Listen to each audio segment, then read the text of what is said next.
Scotty's at work. Scotty's working more work.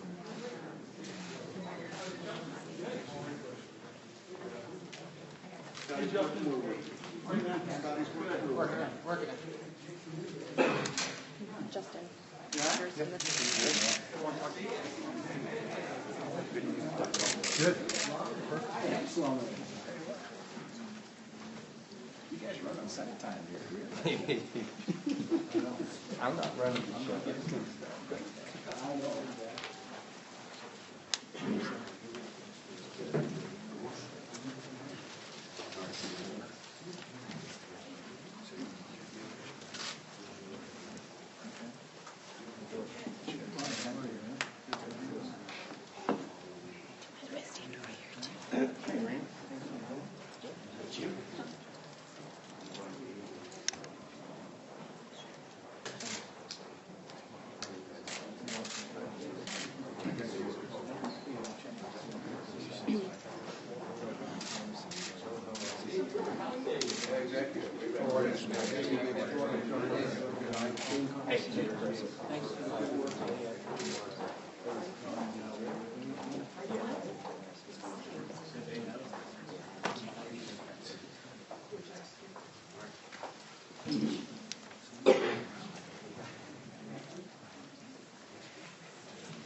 What?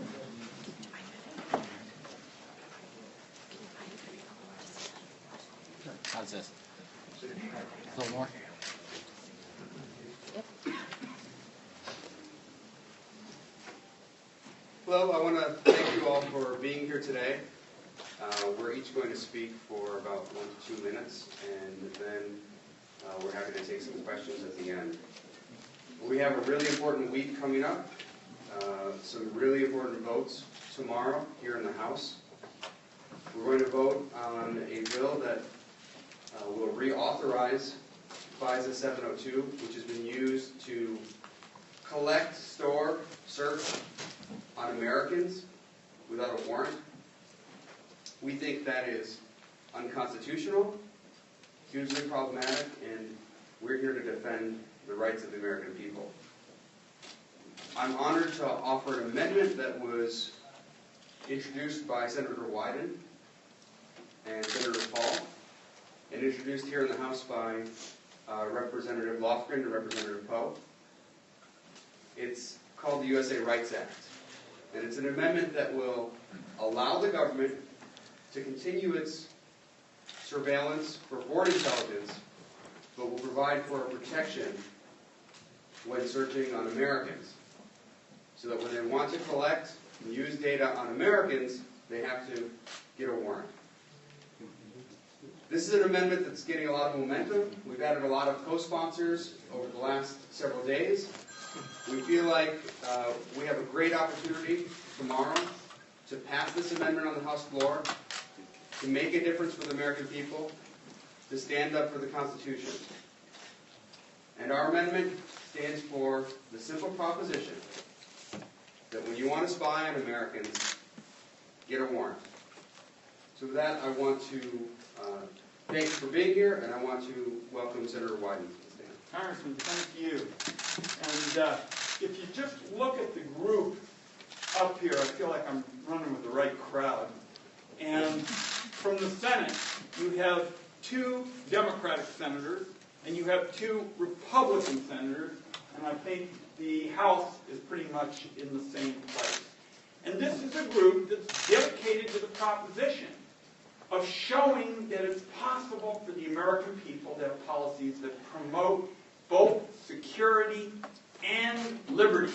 We understand that those two are not mutually exclusive. It is possible to have both. And I'm just going to use my minute or two to give you a sense of what is on the line here. Both of the Intelligence Committee bills, we're talking about the House Intelligence Committee and the Senate Intelligence Committee, allow for substantial, warrantless, backdoor searches of the communications of law-abiding Americans. And what this means, and I've been on the Intelligence Committee sort of the Methuselah, and we have the ranking member, Congressman Nadler here. What this essentially means is that every year, thousands of times, you have the government search for the communications of Americans in 702 databases. And we think this is an end run on the Constitution. We understand there are threats overseas, foreign targets, people we have to be concerned about to protect the safety of the American people. What we're against is, without a warrant, having the communications of law-abiding Americans swept up in that process. And by the way, there is a lot of nonsense being circulated by opponents of the House effort, and they were the same arguments, for example, that came up in the Senate bill. One I'm really stunned to hear about is that somehow what House and Senate reformers are doing, we're interested in giving new rights to terrorists. We're not interested in prosecuting, criminals.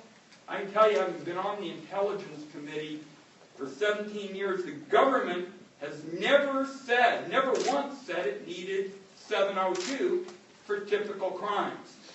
So I'm really pleased to be part of this coalition in the Senate. Senator Paul, Senator Tester, Senator Daines, and myself, and it's great to be with all the folks from the House as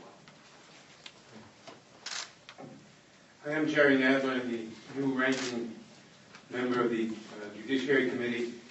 I'm going to be very brief because I got to get down to the start of the markup. Let me just say that the bill before us is wholly unacceptable. It basically takes the approach that, with very few exceptions, you can use Section 702 information for domestic crimes without a warrant. There's a warrant requirement, but very rarely kicks in, and only very late in the process.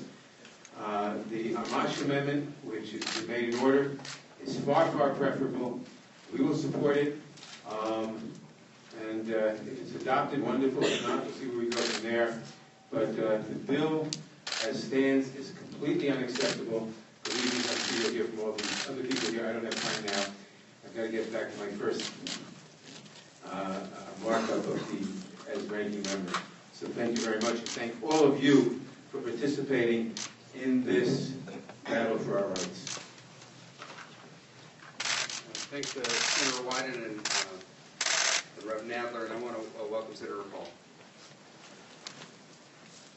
We need more oversight of the intelligence community, not less. Madison said that men are not angels, and that's why we have the Constitution. That's why we have these rules, to make sure that political bias doesn't enter into it.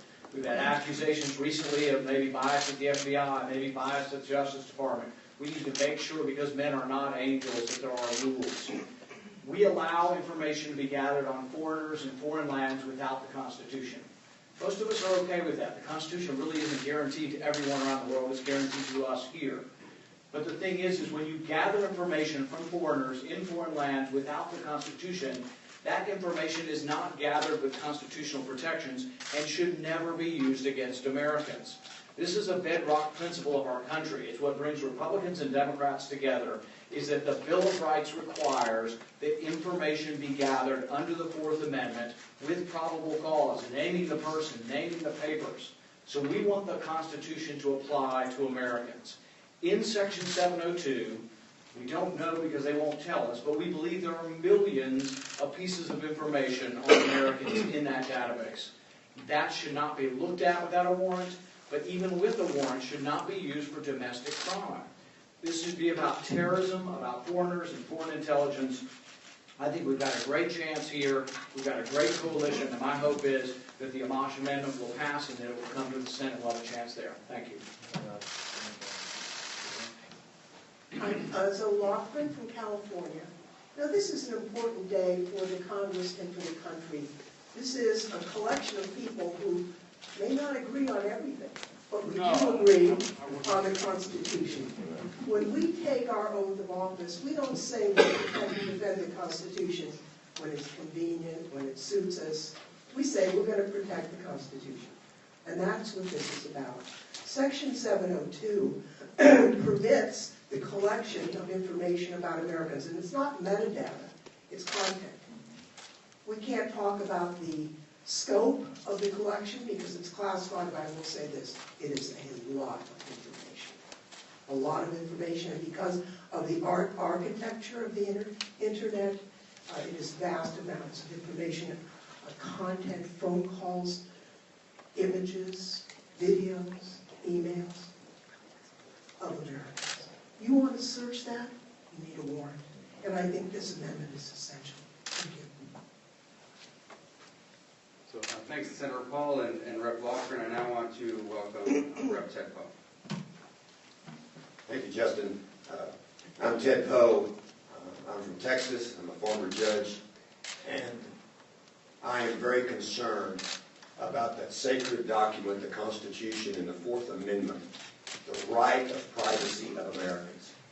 We are at a point now where the assault on the Fourth Amendment by the intel folks is at a crisis. And I say that because most Americans have never heard of 702. What in the world are we talking about? It's very simple. The law allows for the seizure of information of foreign terrorists and foreign agents operating overseas.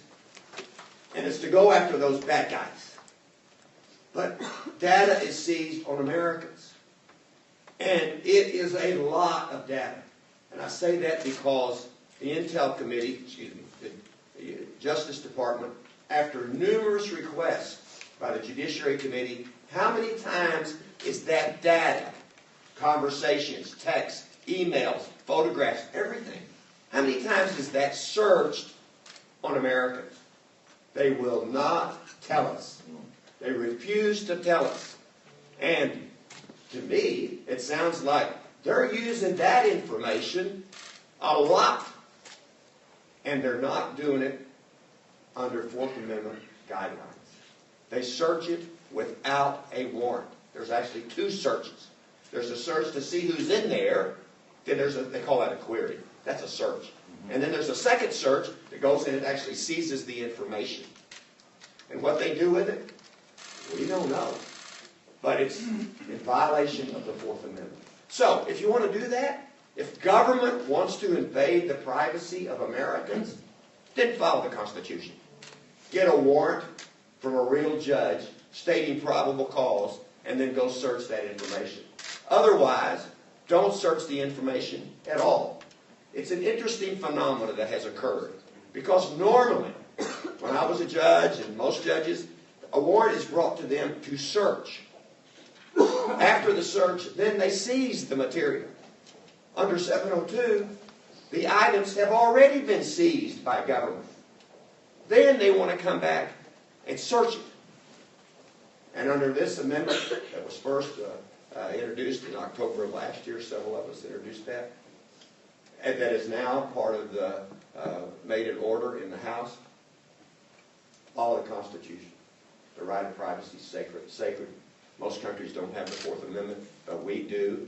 It's a constitutional crisis if we allow this legislation to pass where Americans can have their information seized by government under the current proposed legislation in the House and the Senate. So all of us, and we are a strange group of folks in a way because we don't agree on a lot of things, but on the Constitution, we all agree on that.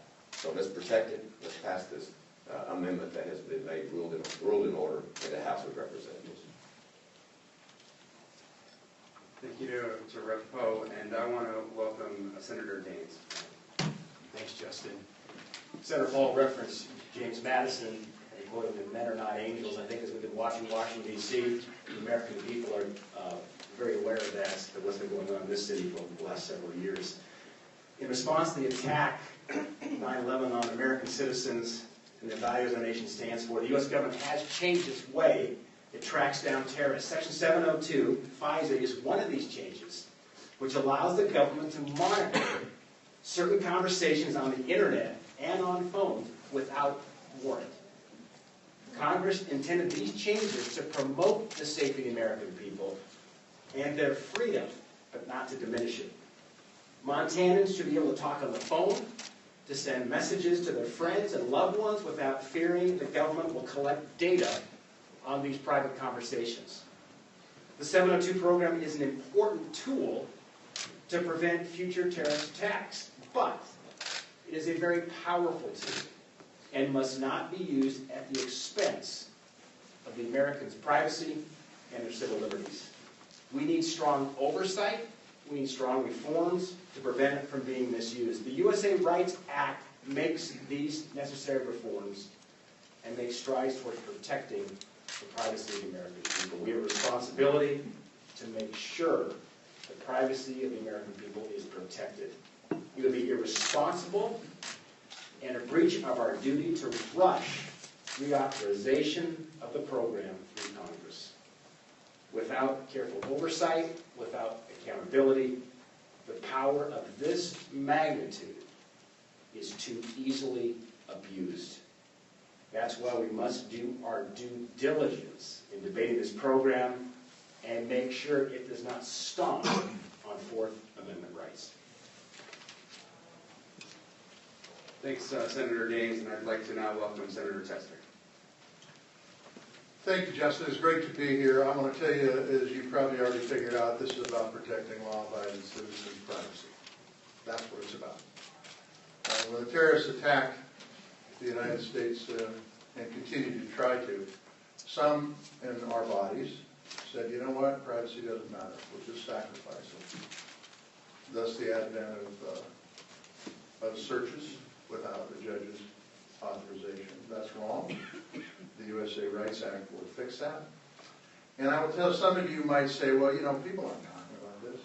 I'm going to tell you, Montana people are talking about this. I met with some high school kids from Kalispell, Montana last weekend. The second question they asked me was about the Fourth Amendment.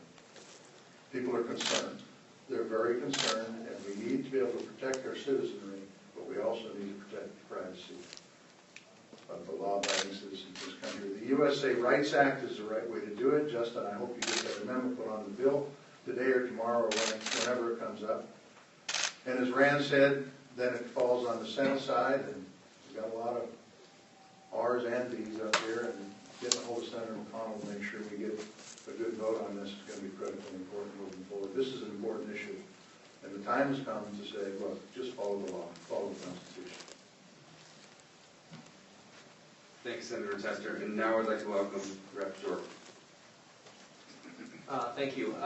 History is clear. Government's tendency over time is to infringe on liberty. That's why you have constitutions. That's why you have a Bill of Rights. That's why you have the rule of law. Think about the context that we find ourselves in today in this, the greatest country ever, where you saw an IRS systematically target people for their political beliefs. We've had all kinds of concerns at the Justice Department, the FBI, about potential abuse of power there. That is why you need the Amash Amendment on this legislation, and why I am proud to stand with this bipartisan, bicameral group in defense of the Constitution, the Fourth Amendment, those principles that make us the greatest nation in history. Thanks, Rep. Jordan. And now I want to welcome Rep. Tedder. Thank you. Having served on active duty in the Air Force, when it comes to foreign terrorists, I believe we need to track them down and kill them. All of us here are fine with using the awesome powers of our intelligence community to spy on foreigners on foreign soil.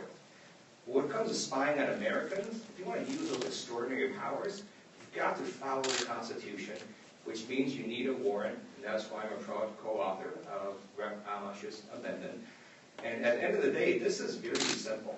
All of us here, before we become members of Congress, all the agency heads, before they could assume their positions, had to do one thing: take an oath to the Constitution. So if a governmental program is unconstitutional, government cannot execute it. Full stop. Thanks, Rep. Blue. And now I welcome Rep. Davidson. Thank you all. Thanks for helping us call attention to this really vital issue. And it's really the tip of the iceberg. Americans are dealing with privacy in every aspect of their lives. We deal with it in cybersecurity. We deal with it in issues that aren't getting fully addressed.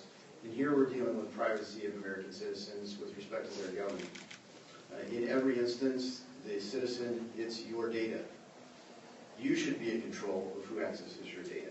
And in this case, under the premise of Foreign Intelligence Surveillance Act, the government is taking that data.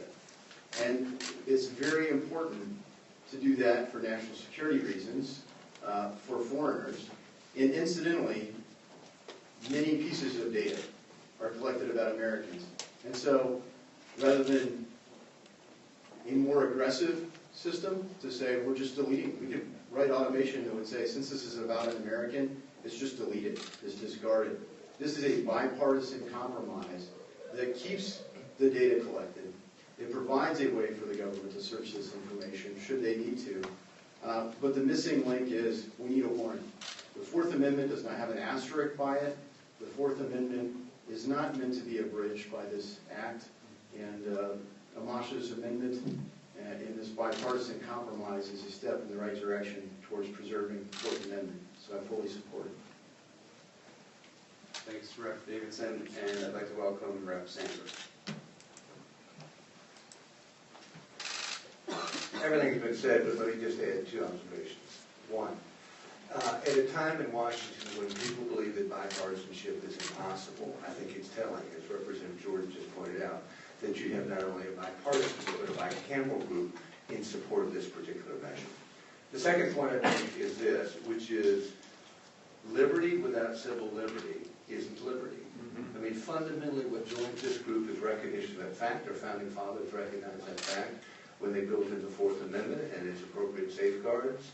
And so I just think, you know, there's been a long tug of war in the history of our civilization with liberty on one side and freedom on the other. I don't know if you all have seen the Ken Burns special on Vietnam, but it's telling about, again, exactly what Representative Jordan was getting at with the abuses of the IRS and Justice Department or FBI or others, on a healthy skepticism that should exist within the American society as governmental power. I finally make this observation, which is, in 1776, Edward Gibbons wrote a book chronicling the fall of the Roman Empire. And in it, he harkens actually back to the fall of the Athenians. And he talked about how, in the end, more than they wanted freedom, they wanted security, and as a consequence, lost it all. I think we're at a telling tipping point in our own civilization. Thanks, Rep. Sandberg, and now welcome Rep. Garrett. America is clamoring for bipartisanship in a city that seems to be fueled by hyperbole and vitriol. Ladies and gentlemen, here it is. The FISA stands for the Foreign Intelligence Surveillance Act, and I would submit that if we do not put the F back in FISA, it becomes ISA, and the American public should know that the eyes are on them.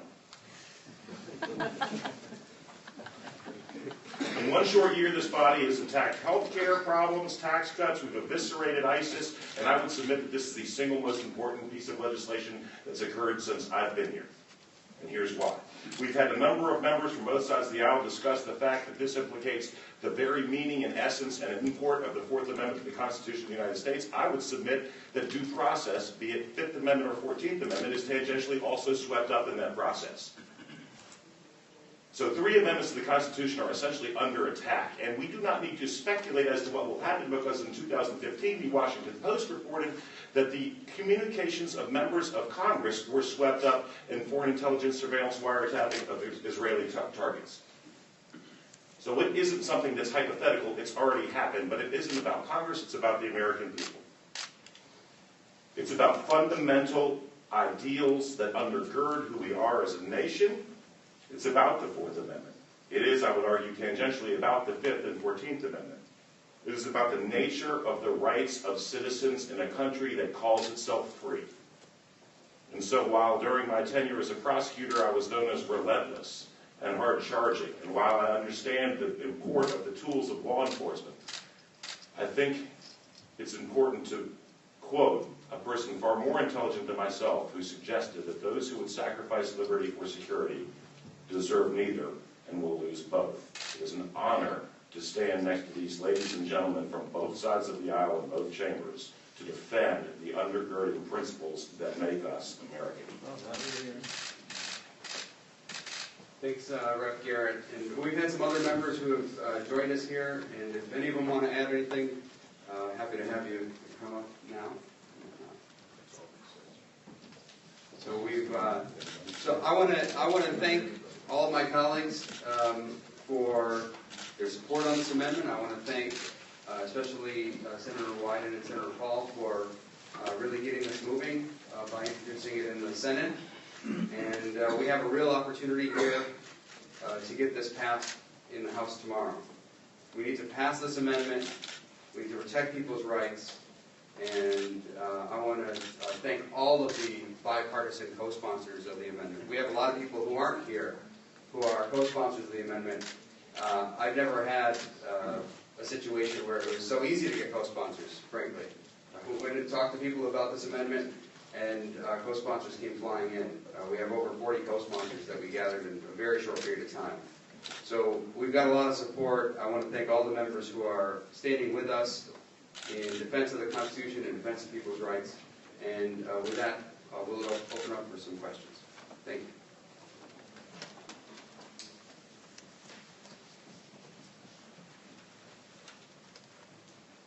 Hi, thank you for hosting this. This is to Senator Wyden and Paul. If the House doesn't pass the Amash amendment, what will you guys do to try to stop that House bill as it stands now? Well, first of all, we think that this is a very fluid situation. I mean, we're picking up more and more political support every day. That's why you see the breadth of this caucus. I mean, people want security and liberty. And I think as the country learns that these intelligence committee bills, are fake reform. In other words, they've made a little change here and a little change there. But they are business as usual, fake reform proposals. Intelligence bills in both the House and the Senate. That's why, and Congressman Amash and I were just talking about it, you see in the House trotting out all of these far-fetched arguments against what Congressman Amash and Congressman Lofgren are trying to do. They say we're empowering terrorists. None of these bills, none of them, give more rights to terrorists. They say, well, we're not going to be able to prosecute dangerous crimes. I've sat on the Intelligence Committee for 17 years. I haven't once heard the government say that the FISA bill, and Senator Paul has mentioned this eloquently, I've never heard the government say it needed to use FISA to prosecute those kind of crimes. So I think the Intelligence Committees are pretty rattled here. And they have seen, I want to commend Congressman Jordan, he's mobilized the Freedom Caucus. The fact that Congressman Nadler came in here on a busy day certainly sends a strong message to progressives. I think this is something of a defining moment in this FISA debate. I'm sort of the Methuselah of this operation here. I've been on this issue for like 6 years. And we've struggled even to get, as Senator Paul mentioned, data about the number of Americans getting swept up. What we know for sure, though, is the number is increasing. And the reason why is because as communications around the world increasingly are globally interconnected, you're going to have more law-abiding Americans get swept up. So that was why Congressman Liu's point was so important. I mean, here's a military man. There was no ambiguity in what he said. He said, when you're talking about a threat to Americans on foreign soil, he's prepared to do what it takes to protect America. This is about law-abiding Americans. So what we're going to do is keep mobilizing, and at the rate we pick up support, based on the last few weeks, Congressman Paul and I used to joke we could meet in a phone booth. We never had a meeting like this. The cross-section of the Senate and the House. Terrific. You're on. Very quickly, on the reform bill out of the committee in the House, it's actually worse than the existing law. In one way, it actually codifies that they can use this information on domestic crime. this information is gathered at a less than constitutional standard or with no constitutional standard can be used for domestic crime. So the reform they have is worse. I think it's 6 years for the next review of it. That's way too long. That's essentially no oversight. Our chances in the Senate, the chances are better in the House, frankly, but a victory in the House will spur and encourage some people in the Senate to come along. In the Senate, to prevent them from having sort of permanent reauthorization, we need 41 votes. You need 60 to actually get the passage. But it's a big, huge first step, and I think it's great that the House is going first. I think the privacy movement is stronger in the House than the Senate, but maybe we'll learn something from you guys.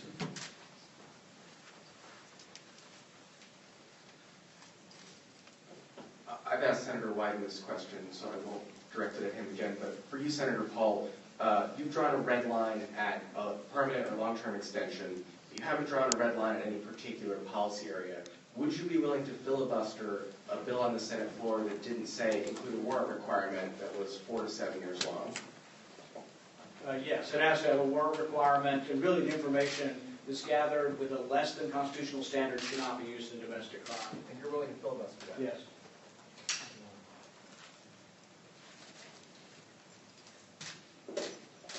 I don't know if any of you have said this in public, but have any of you been swept up? Have you asked the intelligence community if that has occurred, and can you talk about it publicly? I mean, the Intelligence Committee rules are you cannot talk about committee deliberations or what you learn in the room.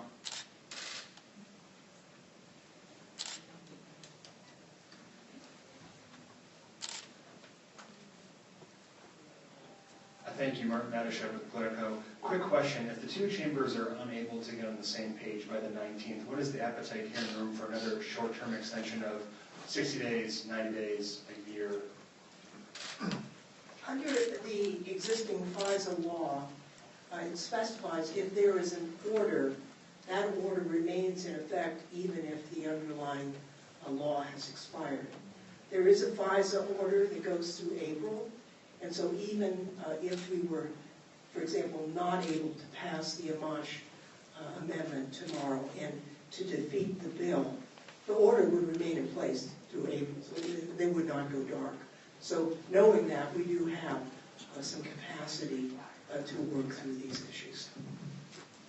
Also, just to add to that, it's not like we didn't see this deadline coming up. They've extended it once. They may try to extend it again. But the point is, the House here, and I'm sure the Senate works the same way, they wait till the last second on everything. And this is something that is critically important. This is one of, if not the most important issue I've worked on while a member of Congress. And yet they wait and wait and wait. We didn't even know for sure that we were going to be having this debate this week until just before this week. That's crazy. We should be debating this for months and months and having a discussion with the American people and having a conversation with each other. When we were talking in our Republican conference meeting, you have the leadership team come up and filibuster for a whole bunch of time. And then at the end of the meeting, we get only a few minutes to discuss this. And I can tell you that most members of Congress don't know enough about the issue because it's technical in many ways. And we could benefit from a long, thorough debate and discussion and meetings. But we haven't had that. So it's on our leadership team. If they want to get this done the right way, let's have all of those meetings. Let's have all those discussions. Because I guarantee you, if we have those meetings and discussions, more members of Congress will support the USA Rights Act. More members of Congress will be opposed to what they're doing in the underlying bill. More members of Congress will stand with us. Because when you ask a member of Congress, do you think that the government should be able to collect and search and use information on Americans without a warrant? Almost every single one, I'll bet there's a couple that won't say, but almost every single one will say, no, that's totally unacceptable, it's unconstitutional. But they put this bill in place, this underlying bill, and they tell people it has a warrant requirement when it doesn't really have a warrant requirement. It has a requirement that would apply in so few cases that it's basically not a requirement at all. So we should be real with our colleagues and we should be real with the American people about what's going on and have a real discussion. The crisis, This is Rep. Thomas Masson. the crisis is the crisis of the leadership and the intelligence community is making. Nobody here is late to the party. We've been working on this for years. Twice in the appropriations process, Zoe Lofgren and Ted Poe and Justin Amash and I have passed an amendment to deal with this issue, to impose a warrant requirement or to withhold funding for that part of the intelligence surveillance unless there's a warrant requirement. Twice that's passed the House. Twice they stripped it from the omnibus because they said, now is not the time, now is not the place in the context of a spending bill to deal with this. So then we had another opportunity to deal with this in the Freedom Act. When the Patriot Act came up for renewal, we said, okay, now is the time. Let's deal with this. We have a constitutional crisis here in the FISA program. And at the Rules Committee, they said, nope, now is not the time. And so we have been persistent and consistent about this warrant requirement. Twice it's passed the House. We know this amendment can pass the House because twice it already has. And to the extent there is a crisis of a deadline here, it's of their making, not ours. We didn't flag this problem lately. Senator Wyden flagged this problem years ago.